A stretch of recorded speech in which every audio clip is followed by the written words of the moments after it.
Glória a Deus. Amém.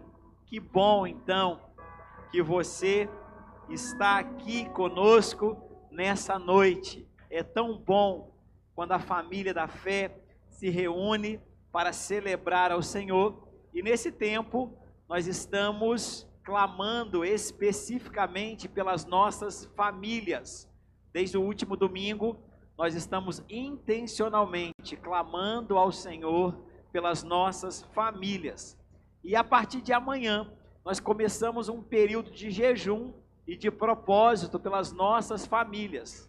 Ele começa amanhã e terminará no dia 6. No dia 6 nós terminaremos, e no dia 6 o culto será pela manhã. O culto do dia 6 será pela manhã, encerrado com um grande almoço da família, e que nós queremos que você participe. Pastor, mas então, do que se trata o jejum? Eu até trouxe uma recomendação de leitura para você, que gosta de se aprofundar um pouco mais, que é esse livro do pastor Luciano Subirá, A Cultura do Jejum, né? Pastor Luciano Subirá tem trabalhado nos últimos anos no ensino da cultura do jejum, e tem vivido uma experiência muito extraordinária, de períodos prolongados de jejum, e tem ensinado a igreja a resgatar esse princípio do jejum. Uma das coisas que nós precisamos deixar muito claro, é que o jejum não muda Deus. Deus é o mesmo. Ele é o mesmo ontem, hoje e eternamente. Quando eu jejuo, Deus não faz mais por mim, porque Deus já fez tudo por mim. Não há nada mais que Deus possa fazer, porque a sua entrega foi total, completa e suficiente.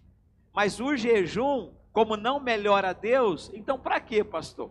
Para que jejuar? Porque o jejum muda a nossa vida, ele altera o nosso coração, ele aumenta a nossa percepção daquilo que Deus tem revelado, né, e desejado para cada um de nós. Nesse tempo de jejum das famílias, não é o seu esforço que transformará a sua família. Põe no banco ali para mim, filho, na cadeira.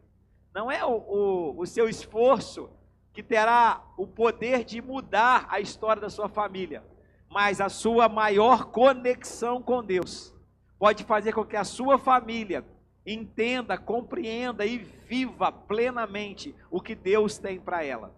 Então por isso jejuamos. Não para que Deus faça algo a mais, mas para que o nosso coração esteja mais disponível ao que Deus tem para fazer, mais preparado ao que Deus tem para fazer. Então jejuaremos 3 semanas. Na primeira semana, que começa amanhã, o nosso jejum, a nossa proposta de jejum é que retiremos o açúcar da nossa alimentação. Que a partir de amanhã, então, a gente deixe de lado aquele docinho, deixe de lado aquele bolinho, né? Deixe de lado tudo que tem açúcar, para consagrar a nossa família ao Senhor. Presta atenção, quando a Bíblia nos convida a uma vida de santidade, e o termo, né, a expressão lá no grego, kadosh, ela não está falando de perfeição, ela está falando de ser separado, consagrado, dedicado ao Senhor. Ao retirar algo da nossa alimentação, então nós estamos assim, dizendo ao Senhor, a minha família está se dedicando ao Senhor nesse tempo, está se consagrando ao Senhor. Segundo objetivo desse jejum é que, como é um jejum para a família, é que ao estar à mesa, você possa observar a dinâmica da mesa da sua casa. Não vá para a mesa de qualquer maneira, mas vá para a mesa observando o que Deus tem feito na sua família, na sua casa, refletindo sobre aquilo que Deus quer gerar para vocês como família, como casa, como família abençoada do Senhor. Na primeira semana nós vamos retirar então o açúcar. Na segunda semana nós vamos tirar os grãos. E essa é uma temática que as pessoas têm muita dúvida. E eu até fiz uma pesquisa. O que come quem retira os grãos? Quem retira os grãos da alimentação, então, vai comer carnes, peixes, frutos do mar, frutas, legumes, verduras, tubérculos como batata, mandioca, inhame, castanha, nozes, sementes. Essa vai ser a nossa alimentação na segunda semana. né? Na segunda semana a gente vai se alimentar nessa dinâmica. E na terceira semana, que é mais fácil de explicar, mas para mim mais difícil de viver, nós vamos tirar a carne, né? Na terceira semana nós vamos tirar toda a carne da nossa alimentação, para que no dia 6, então, a gente possa estar entregando o nosso jejum juntos como família, clamando ao Senhor para que a nossa casa seja santa, consagrada, dedicada ao Senhor, e que na nossa família se manifeste tudo aquilo que Deus tem para realizar. Eu creio, meu irmão, de todo o meu coração, que o avivamento dos últimos dias é um avivamento que começa nas famílias. É um avivamento, sim, que nós vamos ver, né, multidões, estádios, mas é um avivamento do individual, de cada casa, de cada família, de cada casal, de cada homem, cada mulher, cada filho, sendo uma expressão do amor de Deus por onde passar. E nós queremos que a nossa família participe do que Deus está fazendo na história. Deus está preparando, né, se desenvolvendo na história um plano perfeito, onde Ele virá, Jesus virá para governar as nações. Todas as nações da terra se renderão ao Senhor, todo joelho se dobrará, toda língua confessará. Isso não é ultrapassado, isso é uma realidade que está mais próxima do que nunca. Jesus está voltando para governar todas as nações da terra, e o seu reino é de amor, justiça e paz. Ah, como nós ansiamos por esse dia, né? O dia que os céus se abrirão, todo olho verá, né? Todo olho verá. Eu quero, né, aproveitar, não tem a ver com a nossa temática, mas para te indicar, né, para te esclarecer que ninguém vai ser arrebatado secretamente. Não precisa ficar preocupado de você dormir e acordar, o seu marido não está do seu lado, e você ter ficado para trás. Sabe aquele filme, de repente, que você viu, Deixados para Trás? Aquilo é uma fábula. Diz a palavra de Deus que no dia que o Senhor vir, né, para resgatar a sua igreja, todo olho verá. Todo olho verá. Todo mundo vai saber que é Jesus que está voltando, né? Aqueles, então, que permanecerem em fidelidade, celebrarão eternamente. E aqueles que não permanecem em fidelidade lamentarão eternamente, né? Aquilo que nós estamos proclamando, está sendo proclamado no decorrer da história. Então nós ansiamos por esse dia, e nós queremos também que esse dia seja um dia de alegria para nós e para todos os nossos, amém? Queremos que esse dia seja um dia de alegria para nós e para todos os nossos. É por isso que nesse tempo, consagrando nossa família, nós estaremos também clamando por aqueles que ainda não conhecem Jesus. Você tem, né, investido intencionalmente nos seus familiares que ainda não conhecem Jesus? Você tem intencionalmente convidado esses familiares para um encontro real e verdadeiro com Jesus? Não deixe escapar entre os seus dedos. Não se distraia. Lembra da mensagem do pastor Alexandre sobre a distração? A distração arrebenta com a gente. E a gente não pode se distrair. É um tempo da gente, né, voltar os nossos olhos totalmente para o Senhor e lembrar que Ele está convidando gente de todos os povos, tribos, línguas e nações para o arrependimento, para estar com Ele. E essa grande missão começa na nossa casa, na nossa família, com os nossos filhos, com o nosso cônjuge, né, com os nossos pais. Então que Deus possa estar nos dando graça neste tempo. Nós queremos também te convidar para algumas dinâmicas em família nesse tempo. A primeira dinâmica que nós queremos te convidar é que você escolha um dia da semana para ter um tempo de família buscando ao Senhor. Aquele, né, famoso culto doméstico. Um tempo onde você vai sentar na sua casa, vai abrir a sua Bíblia, vai chamar os seus filhos, o seu marido, vai fazer uma oração, vai ler a palavra e vai agradecer ao Senhor pela sua família. Às vezes você já faz isso individualmente, mas faça isso em forma de família, como família nesse tempo. Escolha um dia, escolha um horário, esteja lá. Não tem, né, não tem regra, não tem tempo. Ah, nós temos 15 minutos aqui que nós vamos fazer. Faça isso, mas faça de todo o coração. Chame a sua casa, chame a sua família, né? Esteja orando, esteja lendo a palavra. Faça esse tempo. Eu quero chamar também você para trazer a sua família para estar orando coletivamente na nossa sala de oração. Nós temos uma sala de oração que funciona toda quarta-feira às 19 horas. Nós precisamos ensinar a nossa família a orar. Essa semana eu li uma frase de um pastor lá de Belo Horizonte, é o pastor Pedro Estrela, e ele disse assim: Jesus não ensinou seus discípulos a pregar, Jesus ensinou seus discípulos a orar. Nós precisamos entender que a oração é o motor que faz todas as coisas acontecerem no reino de Deus. Você precisa ensinar sua família a orar. Então eu queria te convidar a estar marcando uma quarta-feira nesses dias aí de oração, né, de consagração da nossa família. Toda quarta-feira estamos aqui às 19 horas e traga a sua família para a sala de oração. E por último, eu queria também te desafiar a levar a sua família a estar numa célula, a convidar você como família para participar de uma célula, para estar ali, né, num grupo menor, onde a gente partilha com mais liberdade, de forma mais informal, o nosso coração, e criando um vínculo com irmãos, para que a nossa caminhada na fé possa avançar cada vez mais. Amém? Vamos então estar ministrando hoje sobre a necessidade de um alicerce firme para a nossa família. A nossa família precisa de um firme alicerce. Não é de causar estranheza em ninguém, que todo mundo sabe que muitas famílias estão desmoronando, não é verdade? Estima-se que 40% dos casamentos terminam em divórcio. 40%, 45% dos casamentos terminam em divórcio. Então significa que de 10 pessoas que casam, 10 casais casando, quase 5 casais estão se separando. Nós precisamos então, nesse tempo, combater essa tragédia que está tocando as famílias. Presta atenção, eu não tenho dúvida que Deus pode desencadear algo extraordinário a partir da família.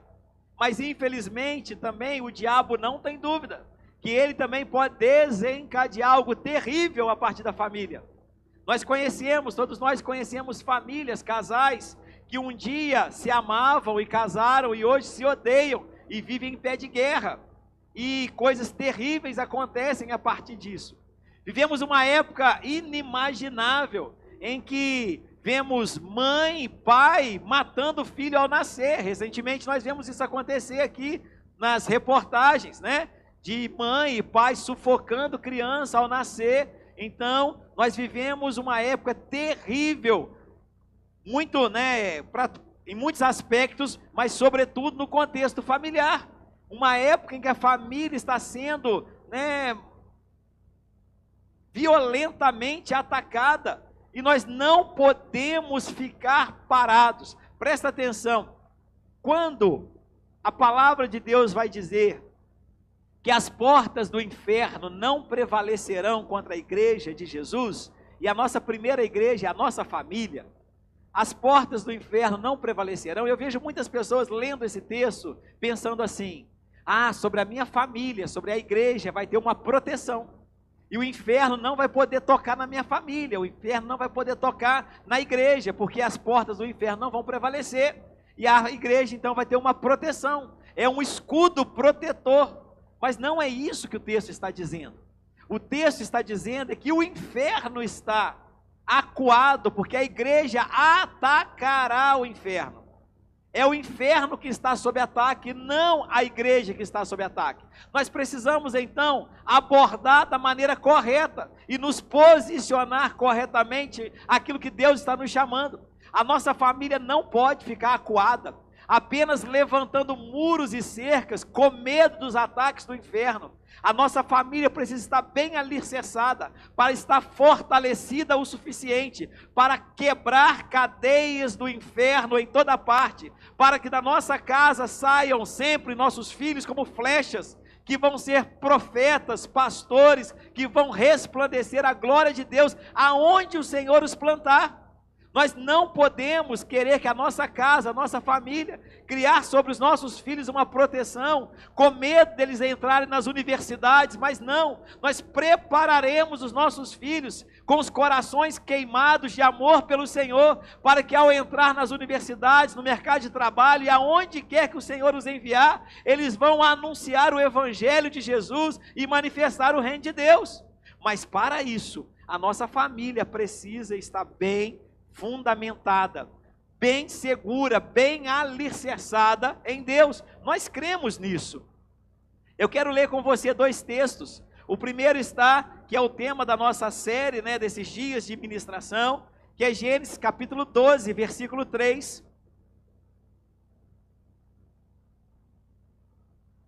É a promessa de Deus a Abraão: abençoarei aqueles que te abençoarem, amaldiçoarei aqueles que te amaldiçoarem. Em você serão benditas todas as famílias da terra. Existe uma promessa ecoando então, que nós, a partir de uma aliança como Abraão teve com Deus, e nós temos em Cristo, nossas famílias serão benditas. Nós cremos nisso e nós queremos levantar essa bandeira. Eu quero falar para você que de repente saiu de casa deixando uma situação complicada lá. Não se esqueça dessa verdade. Não são as circunstâncias que é a verdade sobre a sua vida, mas é a palavra de Deus que é a verdade sobre a sua vida. As circunstâncias mudam, mas a palavra de Deus permanece para todo sempre. Sua família é uma família bendita. Sua família é uma família abençoada. E o segundo texto que eu quero ler com você está em Mateus capítulo 7, a partir do versículo 24. Mateus capítulo 7, a partir do versículo 24. Todo aquele, pois, que ouve estas minhas palavras e as pratica, será comparado a um homem prudente, que construiu sua casa sobre a rocha. Caiu a chuva, transbordaram os rios, sopraram os ventos e bateram com força contra aquela casa, e ela não desabou, porque tinha sido construída sobre a rocha. E todo aquele que ouve essas minhas palavras e não as pratica será comparado a um homem insensato, que construiu a sua casa sobre a areia. 27. Pulou bastante agora.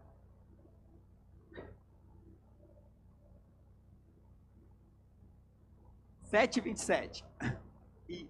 7:27. Isso, obrigado. Caiu a chuva, transbordaram os rios, sopraram os ventos e bateram com força contra aquela casa, e ela desabou, sendo grande a sua ruína. Presta atenção então, irmão.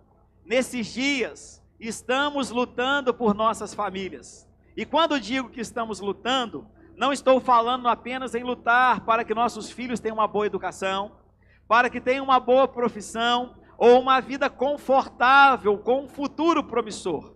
Estamos lutando por algo muito maior. Estamos lutando para que as nossas casas sejam lugares onde Cristo governe. Estamos lutando para que o Evangelho seja vivido dentro da nossa casa. Estamos lutando para que os nossos filhos conheçam Jesus, não apenas através daquilo que falamos, mas também através da maneira como vivemos. Porque nós cremos que o avivamento que Deus deseja derramar sobre essa geração não acontecerá somente nos púlpitos. O avivamento precisa chegar nas nossas casas. Deus deseja encontrar famílias rendidas aos pés de Jesus. Famílias que oram, famílias que perdoam, famílias que sirvam, famílias que amam, famílias que praticam a palavra, famílias que ensinam a próxima geração. É exatamente por isso que estamos falando de famílias que fluem. Porque quando uma família está conectada à fonte certa, aquilo que Deus derrama sobre uma geração pode alcançar a próxima. Presta atenção, meu irmão. Eu falei isso até semana passada. Eu fui visitar recentemente, não estão aqui hoje, porque eles estão viajando, a André e o Daniel, que foram recebidos recentemente aqui. E a André falou assim: meu avô me criou. E meu avô não negociava. Tinha que estar no culto todo domingo. tinha que entregar o dízimo de tudo que eu ganhava. Tinha que ter um tempo de oração e leitura da palavra. E ela falou assim, e eu não consigo me desprender disso.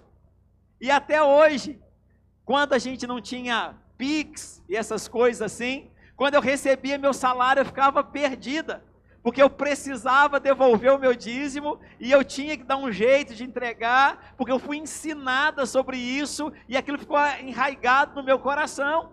E eu não tinha como me desfazer daquilo. E eu passei para os meus filhos isso, e isso está se estendendo de geração em geração. Nós precisamos resgatar a cultura de levar Deus a sério dentro da nossa casa. Nós precisamos resgatar a cultura de levar Deus a sério dentro da nossa casa. Os números do crescimento dos evangélicos no Brasil é uma boa notícia, mas traz também uma grande preocupação. Uma preocupação de nos tornarmos um país só culturalmente cristão. De termos uma cultura cristã, mas não termos uma prática real, vivida todos os dias aos pés do Senhor. Por isso nós precisamos resgatar o valor de levar Deus a sério dentro da nossa casa, porque os nossos filhos precisam entender, para que os nossos netos entendam, e para que as futuras gerações continuem servindo ao Senhor. Meu irmão, nós só estamos aqui hoje, porque alguém veio antes de nós, e pagou um preço de sofrimento, para que o Evangelho nos alcançasse, mas agora é a nossa vez, chegou a nossa hora, e o Evangelho que nos tocou precisa alcançar os nossos filhos, os nossos netos e as próximas gerações a partir da nossa vida e do nosso comprometimento com o Senhor. Existe uma promessa, nós já lemos, a promessa de Abraão: em ti serão benditas todas as famílias da terra. Não é a sua casa que será abençoada, mas as famílias serão abençoadas a partir da sua casa. É o seu vizinho da direita, é o seu vizinho da esquerda, é a casa do seu amigo de trabalho, é a casa do seu amigo de faculdade, é a casa daquela pessoa que está desmoronando, que será abençoada a partir da sua família, que olhará para o que Cristo está fazendo na sua vida, na sua casa, e também vai ansiar para que na casa dele aconteça a mesma coisa. Por isso o nosso evangelho não pode ser, o nosso cristianismo não pode ser um cristianismo nominal, onde não cause transformação de vida, porque as pessoas precisam ver, além de um bom discurso, ações que comprovem que Cristo mudou a nossa história. Nós não podemos agir como os demais, porque nós fomos separados para Deus, para uma boa obra, para anunciar as virtudes daquele que nos tirou das trevas para a sua maravilhosa luz. E nós anunciamos essas virtudes vivendo uma vida coerente com aquilo que pregamos. Uma das grandes, um dos grandes fatores que tem feito os filhos dos crentes abandonarem a fé, chama-se incoerência. Quando você vem para a igreja com uma mensagem, mas a sua casa vive outra realidade. Filhos de crente que vivem incoerência, desacreditam em Deus. Presta atenção, não sei se você entendeu, mas o seu comportamento pode levar alguém a desacreditar em Deus. Porque se a sua vida não é coerente com aquilo que você prega, com aquilo que você ensina, as pessoas podem chegar à conclusão que o que estamos fazendo aqui é uma farsa, é um teatro, mas nós não estamos aqui tratando de uma filosofia, de uma ideologia, não, nós estamos tratando de uma pessoa, a pessoa de Jesus. E Ele é real, e Ele é poderoso, e Ele ainda está resgatando famílias, e Ele ainda está sustentando as nossas casas, e Ele ainda está mudando as nossas histórias. Nós precisamos viver dessa maneira. Essa promessa para Abraão aponta para algo maior do que Abraão. Paulo explica em Gálatas capítulo 3, que aqueles que pertencem a Cristo são descendência de Abraão e herdeiros da promessa. A promessa feita a Abraão, então nós herdamos em Cristo. Portanto, quando olhamos para essa promessa hoje, Não estamos dizendo que somos como Abraão, ou tentando reproduzir literalmente a aliança que Deus fez com ele. Estamos olhando para Cristo, porque é em Cristo que somos alcançados pela promessa. E isso nos mostra algo precioso. Deus não deseja apenas alcançar indivíduos, Deus deseja alcançar famílias, Deus deseja alcançar gerações, Deus deseja que, essas gerações estejam rendidas aos seus pés. A vida de Abraão mostra que a sua resposta de fé e obediência não afetou somente a sua própria história. Não, nós falamos semana passada, o seu filho, Isaque, reproduziu aquilo que Abraão abraçou. Sua obediência alcançou gerações. Lembra? Nós estamos aqui hoje porque servimos o Deus de Abraão, o Deus de Isaque e o Deus de Jacó. Nós estamos aqui hoje servindo esse Deus, mas e os nossos filhos servirão a quem? Os nossos netos servirão a quem? Como será as futuras gerações?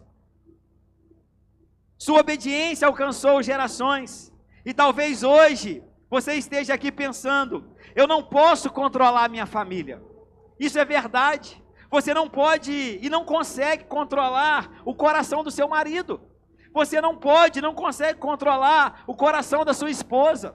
Você não consegue e não pode controlar as escolhas dos seus filhos.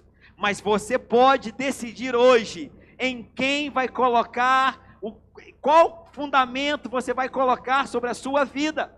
Em quem você vai colocar a sua confiança, o que vai fundamentar a sua fé. Você pode decidir hoje quem governa a sua vida.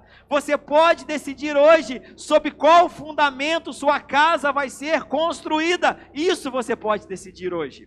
E é exatamente sobre isso que Mateus capítulo 7 está falando. Sobre duas casas, duas fundações. Jesus está encerrando aqui em Mateus 7 o Sermão do Monte, contando uma história. Ele apresenta dois homens, dois construtores, duas casas, duas fundações. Um ele vai chamar de um homem prudente, e o outro ele vai chamar de um homem insensato. Porque o homem prudente construiu a sua casa sobre a rocha, e o homem insensato construiu a sua casa sobre a areia. Observe algo muito importante. Os dois ouviram Jesus. Os dois ouviram Jesus. Isso significa que o problema do homem insensato não era a falta de informação. Ele também ouviu Jesus. Ele conhecia a palavra de Deus. Existe uma diferença entre conhecer a palavra e obedecer a palavra. Deus está convidando-nos nesses dias a mais do que conhecer, ouvir, saber sobre, mas a obedecer ao Senhor. O prudente não só ouviu, ele praticou. O insensato ouve e não pratica. Entende a diferença? O prudente ouve e obedece, o insensato ouve e não pratica. Eu te pergunto o seguinte, meu irmão, a nossa reflexão nessa noite é: daquilo que você tem ouvido, o que tem sido colocado em prática?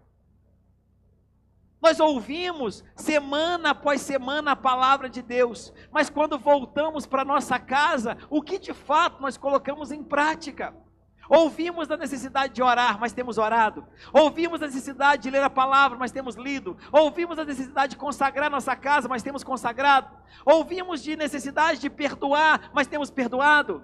O que tem sido colocado em prática? Existe uma diferença em conhecer e obedecer. O prudente ouviu e praticou, o insensato não praticou. Essa é uma palavra muito séria para nós, porque podemos conhecer muitos versículos e ainda assim construir a casa sobre a areia. Ah, meu irmão, podemos frequentar a igreja e ainda assim construir a casa sobre a areia. Podemos cantar músicas cristãs e construir a casa sobre a areia. A sua casa pode estar sendo construída sobre a areia, tocando louvor lá dentro da sua casa, na sua televisão, no seu aparelho de som. O louvor está tocando e a casa construída sobre a areia. Podemos ter uma Bíblia aberta dentro de casa e ainda assim construir a casa sobre a areia. Podemos falar sobre Jesus e ao mesmo tempo não permitir que Jesus governe a nossa maneira de viver. Jesus não está procurando apenas pessoas que escutem. Ele está procurando discípulos que obedeçam. Ele está procurando pessoas que sigam os seus passos, que façam como ele fez. Eu tenho que te alertar que a tempestade vem para todas as casas. Construir sobre a rocha não isenta a sua casa das tempestades. Às vezes nós achamos que as casas que enfrentam dificuldade são casas que estão em pecado, que se afastaram de Deus, mas não é isso que a palavra está nos dizendo. Ontem mesmo nós estávamos ministrando ali em Muriaé e a Lívia até teve que sair agora, acredito que é por conta da dor que ela está sentindo na panturrilha, né? Há 15 dias nós estávamos aqui no nosso reencontro e a Lívia teve uma contusão, é isso que chama? Uma contusão na panturrilha, né? E ela está sofrendo nesses últimos dias com isso. E uma pessoa olhou para ela lá em Muriaé e falou assim: isso aí foi uma seta do inferno sobre a sua perna. Eu tenho certeza que aconteceu alguma coisa. Ela estava aqui, né? Servindo aqui e aconteceu isso na panturrilha dela. Porque nós temos no nosso imaginário, de forma equivocada, que coisas ruins não acontecem com quem tem a casa firmada sobre a rocha. Mas não é isso que o texto está dizendo. O texto está dizendo que as duas casas, a construída sobre a rocha e a construída sobre a areia, passaram por tempestades. O vento soprou, a dificuldade chegou. A diferença não é se a nossa casa vai ou não enfrentar dificuldade, porque todas as nossas casas enfrentarão dificuldades. A diferença está em que a sua casa está fundamentada. Porque as que estão sobre a areia desmoronarão. E as que estão sobre a rocha, mesmo enfrentando dificuldades, permanecerão de pé. A situação é essa. Não é como faço para não enfrentar dificuldades. Não é essa a pergunta. É onde a minha casa está fundamentada. A pergunta não é como eu faço, né? Que óleo eu passo na minha porta, né? Que objeto eu penduro na minha parede. Que oração eu faço para blindar a minha casa, para que ela não enfrente dificuldades. Não é essa a oração, e não é esse o ensino da palavra, mas é onde a minha casa está fundamentada, para que quando as dificuldades chegarem, elas não tenham capacidade de destruir aquilo que o Senhor está construindo na minha família. Você não controla o vento, você não controla a chuva, você não controla as circunstâncias da vida, mas você pode decidir qual fundamento vai construir a sua casa, sobre qual fundamento vai construir a sua casa. Porque o problema nunca é a tempestade. Deixa eu te falar uma coisa, nenhuma casa desmorona por conta da tempestade. Nenhuma família vai desmoronar por conta das tempestades. As casas desmoronam, as famílias desmoronam por causa do fundamento.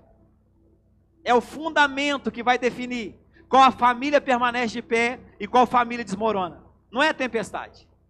Ninguém é destruído por conta da tempestade. É destruído por conta da falta de fundamento. É o fundamento que define. Jesus está nos mostrando que casas não desmoronam simplesmente porque enfrentamos tempestades. Elas desmoronam quando não possuem um fundamento capaz de sustentá-las. É possível ter uma casa bonita com uma fundação fraca.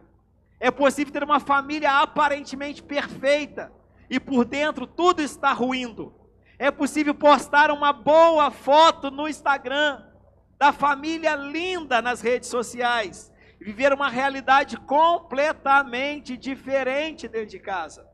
Porque a aparência da casa não revela a profundidade do fundamento. Isso fica muito claro em Lucas. Eu queria ler esse versículo com você. Lucas capítulo 6, versículo 47. É a mesma história, é o mesmo relato. Antes nós lemos Mateus escrevendo e agora Lucas. Mas Lucas traz um detalhe muito importante. Ele vai falar assim, ó, eu vou mostrar a vocês a quem é semelhante todo aquele que vem a mim, ouve as minhas palavras e as pratica. A mensagem é a mesma, é o mesmo contexto, é a mesma história. Colocar em prática a palavra. Esse é semelhante a um homem que ao construir uma casa, cavou, abriu profunda vala e alcançou o alicerce sobre a rocha. Essa era uma realidade necessária no contexto em que essa palavra foi escrita. Lembra? Jesus está pregando na Galileia, um lugar desértico, não se acha rocha com facilidade. Para se construir sobre a rocha era necessário cavar.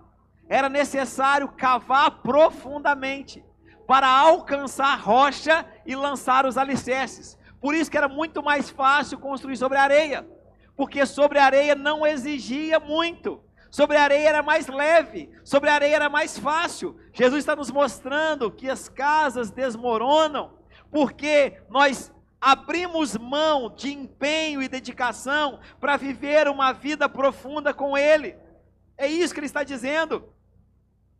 As casas desmoronam por falta disso, por falta de uma vida profundamente alicerçada nele. E eu quero te chamar a isso nessa noite. Qual é a profundidade da sua vida com Deus? Você tem vivido uma vida profunda com Deus ou uma vida superficial? Como você tem vivido a sua vida com Deus? O texto diz que o homem sensato cavou fundo. O homem sensato cavou fundo. E você, como é a sua vida com Deus? Você vive uma vida na superficialidade ou você vive uma vida profunda com Deus? É mais fácil ser superficial, é verdade. É muito mais fácil. Ser superficial com Deus exige pouco ou nenhum comprometimento. Mas deixa eu te falar, é arriscado. É muito arriscado uma vida superficial com Deus. Porque uma vida superficial com Deus, pouca diferença tem de quem não tem vida com Deus. Ter uma vida superficial com Deus e não ter vida com Deus é praticamente a mesma coisa. Deixa eu te falar uma coisa. Você precisa tomar uma decisão. Se você vai colocar a sua casa em segurança, vivendo uma vida profunda com Deus e alicerçando sua família sobre a rocha, ou vai deixar a sua casa sob risco de ataque e desmoronamento todos os dias. Você precisa decidir. Jesus está nos chamando a uma vida profunda com Ele. Ele não pode ser, presta atenção nisso, por favor. Quando eu estava preparando essa mensagem, o Senhor falou profundamente ao meu coração. Ele não pode ser um acessório à minha família. Jesus não pode ser um acessório na minha família. Jesus não pode ser um amuleto na nossa casa. Precisamos tomar cuidado para não transformar nossa fé em superstição. Não basta manter a Bíblia aberta no Salmo 91, empoeirada. Não basta colocar uma cruz na parede. Não basta passar óleo nos umbrais da porta. Não basta ter objetos cristãos dentro de casa. Não basta colocar um louvor para tocar. Não basta. Existem coisas que precisam ser, decisões que precisam ser tomadas. E qual é a decisão? Quem é o fundamento da sua casa? Jesus não pode ser um acessório, Ele precisa ser o fundamento. Jesus não quer ser um amuleto dentro da nossa casa, Ele quer ser o Senhor da nossa casa. Quem governa a sua casa, meu irmão? Quem toma as decisões na sua casa? Quem decide? Você está decidindo baseado na palavra de Deus? É Jesus que orienta a sua família? Ou você toma suas decisões e depois, dá um gospel no final, uma decisão gospel, e que Deus abençoe, Quem é o fundamento da nossa casa? Uma casa segura não é aquela que simplesmente possui símbolos cristãos, é aquela que possui Cristo governando suas relações. De nada adianta ter um versículo na parede, se não existe perdão dentro de casa. De nada adianta falar sobre amor, se você trata o outro com desprezo. De nada adianta ensinar os filhos a dizer a verdade, se eles observam que você está mentindo. De nada adianta falar sobre fidelidade, se o casamento está marcado por infidelidade. De nada adianta ensinar sobre generosidade, se dentro de casa todos vivem dizendo, isso é meu, não pega. De nada adianta. Meu irmão, como é uma casa alicerçada em Cristo? Uma família benignos, compassivos, perdoando-vos uns aos outros, como também Deus em Cristo vos perdoou. Sim, uma família fundamentada em Cristo não é uma família que ninguém erra. É uma família onde existe graça quando alguém erra. Pais precisam pedir perdão aos filhos. Cônjuges precisam pedir perdão um ao outro. Filhos precisam aprender a reconhecer os seus erros, porque uma casa fundamentada em Cristo não pode ser governada pelo orgulho. Quando Cristo é o fundamento, podemos dizer: eu errei, me perdoe, eu preciso mudar, eu quero recomeçar. Eu amo, porque Jesus me amou. Jesus disse: novo mandamento vos dou, que vos ameis uns aos outros, assim como eu vos amei. O padrão do amor cristão não é: eu amo se você merecer. O padrão cristão não é esse, mas o padrão é: eu amo porque Cristo me amou primeiro. É por isso que eu amo. Isso muda o casamento. Isso muda as relações entre pais e filhos. Isso muda a maneira que conversamos. Isso muda a maneira como corrigimos. Isso muda a maneira como lidamos com as diferenças. Porque o amor cristão não é apenas um sentimento, é uma decisão, é um compromisso, é uma entrega. Eu sirvo como Jesus serviu. Jesus disse que não veio para ser servido, mas para servir. Então uma família cristã não pergunta apenas: quem vai fazer isso por mim? Ela aprende a perguntar: como posso servir? Em que posso ajudar? O marido serve, a esposa serve, os pais servem, os filhos aprendem a servir, porque Jesus nos ensinou que grandeza não é estar acima dos outros, grandeza é aprender a servir. Eu sou generoso porque tudo que eu tenho eu recebi das mãos de Deus. É por isso que uma família se torna generosa, porque compreende que tudo que eu tenho eu recebi das mãos de Deus. Uma casa fundamentada em Cristo também aprende generosidade. Filhos precisam aprender que tudo que temos é recebido de Deus. Nosso dinheiro, nossa casa, nosso tempo, nossos talentos, nossos recursos, nossa vida, tudo pertence ao Senhor. Por isso, uma família cristã não vive apenas perguntando: quanto eu posso acumular? Mas também pergunta: como posso usar aquilo que Deus colocou nas minhas mãos para abençoar outras pessoas? Eu tenho dito que é muito simples a gente perceber quando a bênção que recebemos vem de fato das mãos de Deus. Porque a bênção que recebemos das mãos de Deus, ela não para em nós. Ela toca outras pessoas. Sempre que a bênção de Deus nos alcança, outras pessoas também são abençoadas. Sempre que a bênção de Deus nos alcança, outras pessoas também são abençoadas. Eu vivo em justiça, porque Cristo é justo. Nossa fé precisa produzir coerência. Não podemos ensinar nossos filhos a respeitar enquanto eles nos veem desrespeitando. Não podemos ensinar nossos filhos a verdade enquanto eles nos veem mentindo. Não podemos exigir domínio próprio deles enquanto somos escravos das nossas próprias emoções. A fé precisa ganhar corpo dentro das nossas casas, porque nossos filhos não aprendem pelo aquilo que ensinamos, ouvindo. Eles não aprendem ouvindo, eles aprendem vendo o que fazemos. Eu sou fiel porque Cristo é fiel. Cristo é fiel. Cristo permanece fiel. Cristo guarda a sua aliança. Cristo não abandona aquilo que começou. Por isso, a fidelidade no casamento não é apenas uma regra, é também uma expressão do caráter de Cristo em nós. Quando escolho honrar a minha aliança, estou dizendo: eu pertenço a Cristo. Quando escolho permanecer fiel, estou dizendo: a minha vida não é governada apenas por meus sentimentos, ela é governada pela palavra de Deus. Uma casa prudente replica Jesus. Uma casa prudente é a casa que replica Jesus. Talvez essa seja uma das perguntas mais importantes que podemos fazer hoje. o que os nossos filhos estão aprendendo sobre Jesus, observando a nossa vida.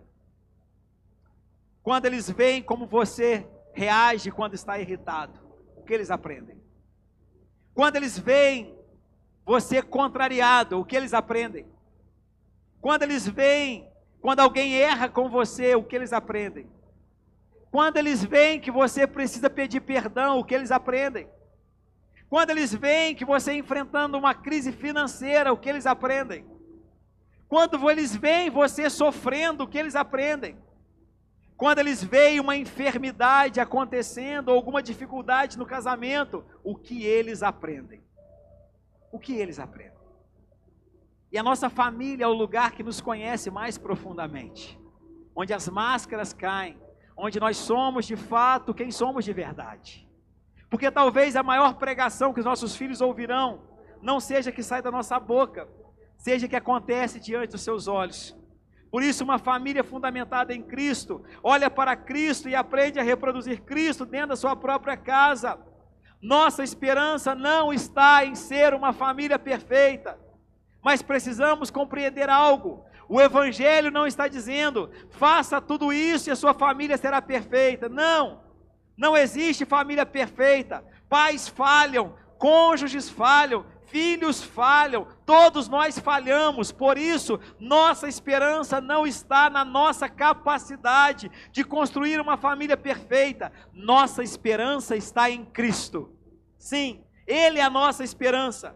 1 Coríntios 3,11 declara, porque ninguém pode lançar outro fundamento além do que já está posto, o qual é Jesus Cristo. Ele é o fundamento, não somos nós, não é a nossa competência, não é a nossa espiritualidade, não é a nossa capacidade de controlar os nossos filhos, não é a nossa capacidade de evitar problemas, é Cristo. Ele é a boa notícia do Evangelho. Ele é a boa notícia, porque quando reconhecemos que não conseguimos sustentar nossa casa sozinhos, corremos para aquele que é capaz de sustentar todas as coisas.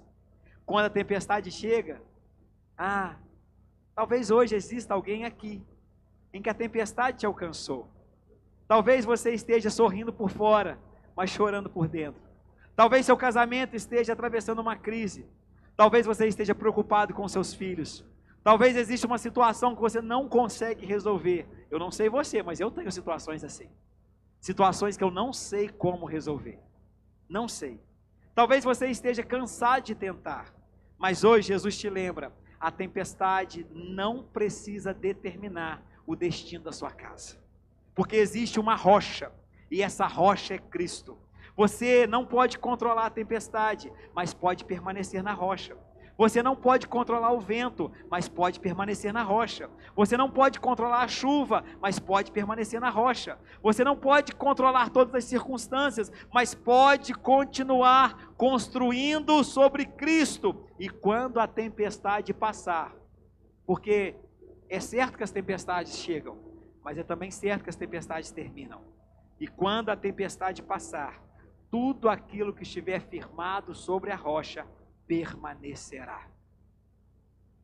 Talvez hoje Jesus esteja fazendo uma pergunta muito simples para cada um de nós, sobre o que você está construindo. Não é como está a aparência da sua casa, mas qual é o fundamento da sua casa. Talvez seja a hora de cavar mais fundo, talvez seja a hora de voltar à palavra, talvez seja a hora de voltar à oração, talvez seja a hora de pedir perdão, talvez seja a hora de perdoar, talvez seja a hora de reconstruir uma aliança, talvez seja a hora de sentar com os filhos, talvez seja a hora de desligar das distrações e conversar, talvez seja a hora de colocar Jesus novamente no centro. Porque Jesus não quer apenas uma parte da nossa família, Ele quer ser o fundamento da nossa família. Quando Cristo é o fundamento, a nossa casa não se torna uma casa sem problemas, mas ela se torna uma casa com esperança. Não é sobre uma casa sem problemas, é uma casa com esperança, porque é uma casa que sabe para onde correr, sabe em quem se refugiar, sabe em quem encontrar a fonte inesgotável, uma casa que sabe em quem confiar, sabe quem governa, sabe que mesmo ferido pode ser restaurado. Uma casa que sabe que mesmo atravessando tempestades, ela vai permanecer. Eu quero convidar você nessa noite a entender isso, a olhar para a sua casa, para a sua família com esperança, porque ela pode ser sustentada sobre Cristo, a rocha inabalável. A sua casa foi feita e idealizada, a sua família é um projeto de Deus para permanecer. Ela não é um projeto para ruir, para desmoronar, mas para permanecer. Quem sabe você chegou aqui hoje vindo de realidades, né? Reconstruindo sua família, quem sabe, mas nessa noite reconstrua sobre um firme fundamento e agora convide Cristo para ser o centro da sua família e viva a esperança de permanecer independente das circunstâncias, inabalável diante do Senhor. Eu queria te convidar a se colocar de pé e nessa hora eu queria te convidar a fechar os seus olhos. E antes de pensar no seu marido, no seu filho, eu queria, na sua esposa, né? Eu queria que você olhasse para você. Antes de pensar no outro, pense em você. E responda para você mesmo. Jesus de fato é o Senhor da sua vida. A sua vida de fato está fundamentada em Cristo, porque talvez você tenha construído muita coisa, talvez tenha construído uma carreira, levantado uma casa, um casamento, uma família, uma reputação, mas hoje Deus está dizendo para cada um de nós: volte-se para a rocha. Talvez você esteja vivendo uma tempestade. E Jesus não está prometendo que a tempestade nunca mais virá. Mas Ele está dizendo: construa em mim, e a tempestade nunca fará desmoronar. Construa em mim, e a tempestade nunca será capaz de destruir aquilo que você está construindo. Talvez você tenha percebido que construiu superficialmente. Então hoje é dia de cavar mais fundo. Hoje é dia de voltar para Cristo. Hoje é dia de colocar a palavra em prática. É dia de permitir que Jesus governe não apenas o culto, mas também a sua casa. Porque nós não queremos apenas famílias que frequentam a igreja. Nós queremos famílias que seguem a Jesus. Não queremos apenas filhos que conhecem versículos. Queremos filhos que conheçam a Cristo. Não queremos apenas casamentos que permaneçam juntos. Queremos casamentos que revelem Cristo. Não queremos apenas casas bonitas. Queremos casas bem fundamentadas, bem alicerçadas. Então hoje nós declaramos: a nossa casa pertence a Jesus. Hoje nós declaramos: o nosso casamento pertence a Jesus. Hoje nós declaramos: os nossos filhos pertencem a Jesus. Hoje nós declaramos: a nossa história pertence a Jesus. E quando a tempestade vier, e a tempestade virá, mas quando a tempestade vier, nós permaneceremos. Não porque somos fortes, mas não porque somos perfeitos, não porque sabemos resolver tudo, mas porque nossa casa está edificada sobre a rocha. A nossa rocha é Jesus. A chuva pode cair, o rio pode subir, o vento pode soprar, mas aquilo que está firmado em Cristo permanecerá. Jesus é o fundamento, Jesus é a rocha, Jesus é a nossa esperança, e por causa dele, podemos olhar para a nossa casa, e olhe para a sua casa nessa hora, podemos olhar para nossa casa e declarar também, decidir, assim como Josué decidiu: eu e a minha casa serviremos ao Senhor. Sim, Jesus é suficiente.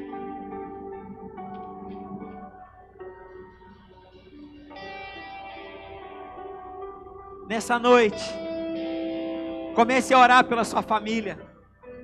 Existem dilemas que você enfrenta que eu não conheço. Existem circunstâncias que você enfrenta que eu não conheço. Existem situações, nuances, coisas da intimidade da sua família. Por isso eu quero te convidar, não existe ninguém mais adequado para orar pela sua família do que você. Você que entendeu que a sua família precisa de Jesus. A minha precisa. Não existe outra esperança para a minha família que não seja Jesus. Ele é a esperança da minha casa, a esperança da minha família. Só Ele pode transformar as nossas realidades. Só Ele pode tocar os meus filhos. Só Ele pode alcançar a minha esposa. Só Ele pode resolver aquela crise financeira. Só Ele pode colocar os meus pés em segurança. Ore pela sua casa nessa hora. Declare: a minha casa estará fundamentada em Cristo, alicerçada em Cristo. É Cristo, é Cristo. Jesus é o Senhor da minha casa. Jesus é o Senhor da minha família. Dedique os seus filhos ao Senhor. Diga: Senhor, eu te consagro os meus filhos. Eu consagro ao Senhor os meus filhos. Diga o nome deles. Diga o nome deles. Eu consagro, Senhor, os meus filhos. Consagro ao Senhor. Consagre ao Senhor o seu futuro. Deixa eu falar com uma coisa com você. Família não é tema de casal. Família é um tema para todos nós. Você que está aqui também e é solteiro, consagre ao Senhor a sua casa. Consagre ao Senhor. Consagre ao Senhor os seus pais. Consagre ao Senhor os seus relacionamentos. Consagre ao Senhor o seu futuro. Família não é tema de casal, é tema de todos nós. Deus nos faz habitar em família. Todos nós somos família.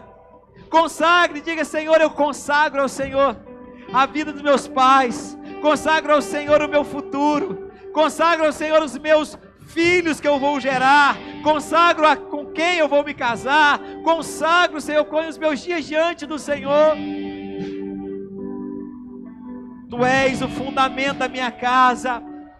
Tu és o alicerce, a rocha inabalável. Hoje, Deus está querendo, convidando nossas famílias a serem firmadas sobre essa rocha. Isaías vai dizer: o Senhor põe os meus pés sobre uma rocha firme. Nessa noite, coloque a sua família sobre uma rocha firme. Seja você o primeiro. Seja você o primeiro na sua casa a colocar os pés sobre uma firme rocha. Nossas famílias não desmoronarão. Nossas famílias permanecerão, porque estão firmadas em Cristo. O meu Deus será o Deus do meu filho. O meu Deus será o Deus do meu neto. O meu Deus será o Deus das futuras gerações, porque eu vou transmitir à próxima geração.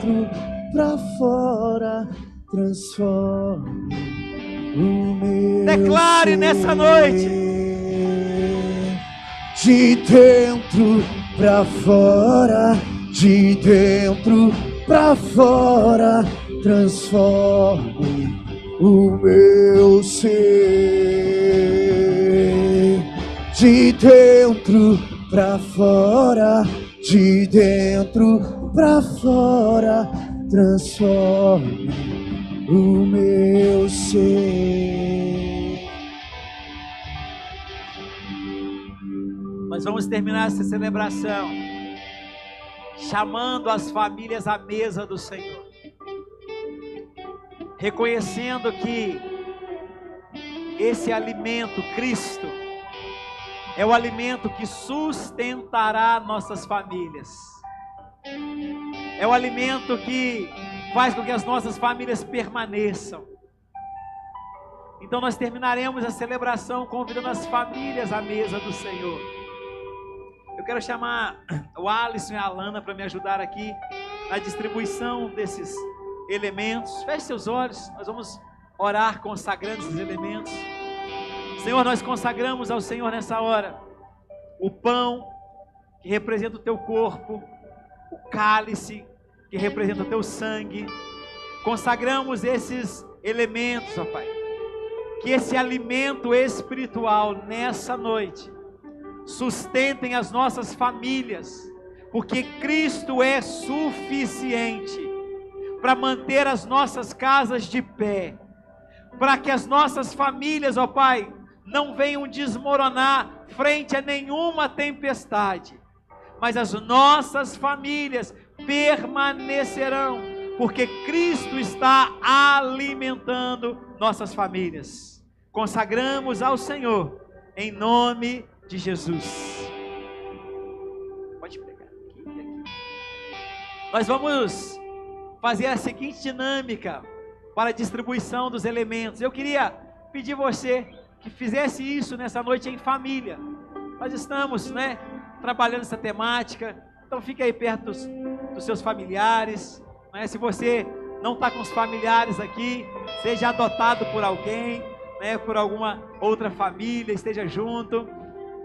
Mas você presta atenção aqui, para a gente conseguir executar uma dinâmica melhor. Você vai vir começando aqui esse bloco, você vai vir aqui pela direita, pegar, circular e voltar para o seu lugar, tá? Só numa direção só. Todos vêm por aqui, pegue os elementos e volte ao seu lugar. Pode começar aqui com vocês, Podem vir, Pegue, volte para o seu lugar, numa direção só, tá? E aí vocês que estão do lado de cá, façam o mesmo movimento depois, quando eles terminarem. Vão lá para trás, na mesma direção e voltem para os seus lugares.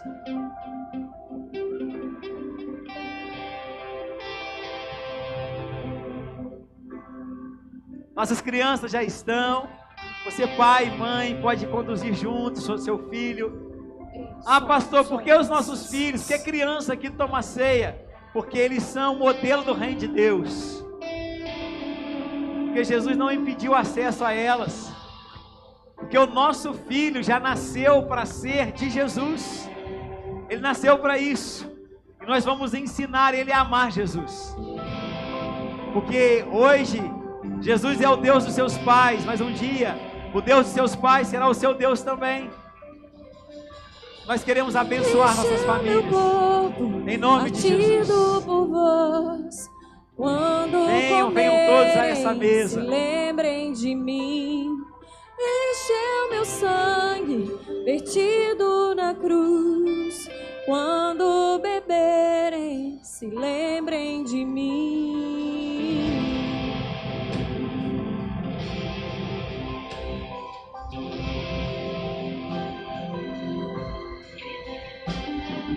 Este é o meu corpo, partido por vós.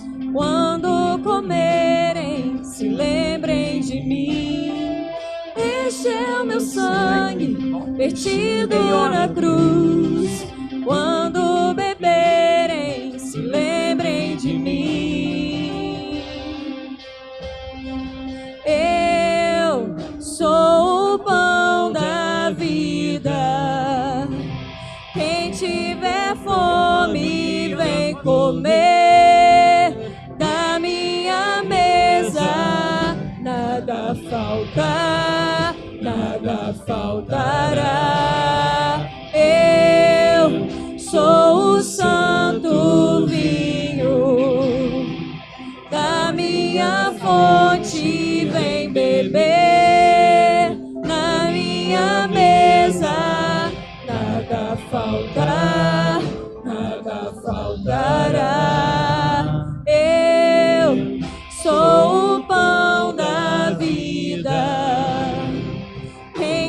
tiver fome, vem comer na minha mesa. Nada falta, nada faltará.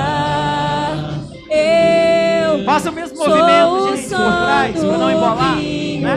Dá uma volta, isso. Vamos na sequência. Vem beber na minha mesa. Isso. Nada falta, nada faltará. Maior tesouro eu encontrei em ti, meu rei. Estou satisfeito, pois encontrei a ti, meu rei.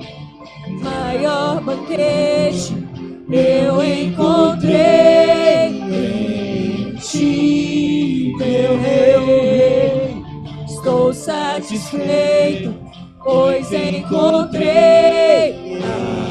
a ti, meu rei. Eu sou o pão da vida. Quem tiver fome, vem comer na minha mesa. Nada falta, nada faltará. Eu sou o santo vinho da minha fonte, vem beber na minha mesa. Nada falta, nada faltará. Eu sou o pão da vida. Quem tiver fome, vem comer na minha mesa. Nada falta, nada faltará.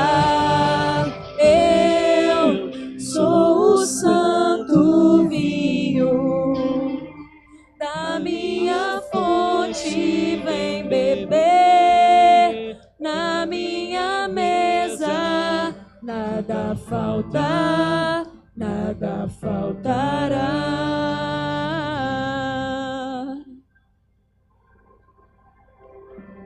Você pode já ir orando com a sua família aí. Você pode fazer isso? Já ir orando com a sua família? Eu sou o vinho partido na cruz. Venham à mesa, se lembrem de mim.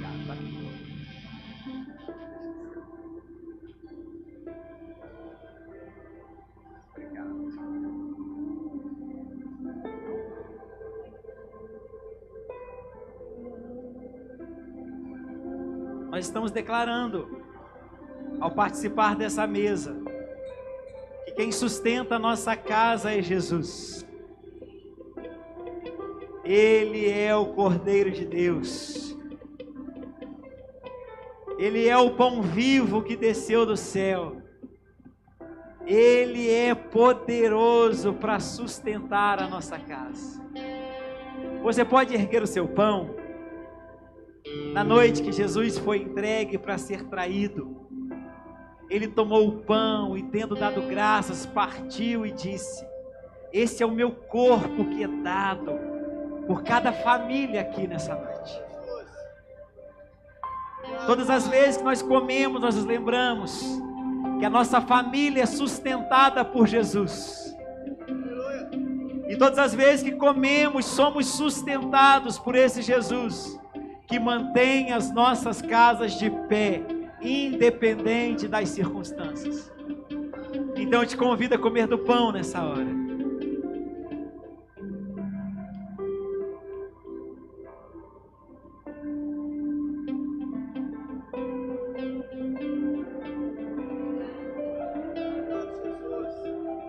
De maneira semelhante, então, Jesus pega o cálice e diz: esse cálice é o cálice da nova aliança no meu sangue.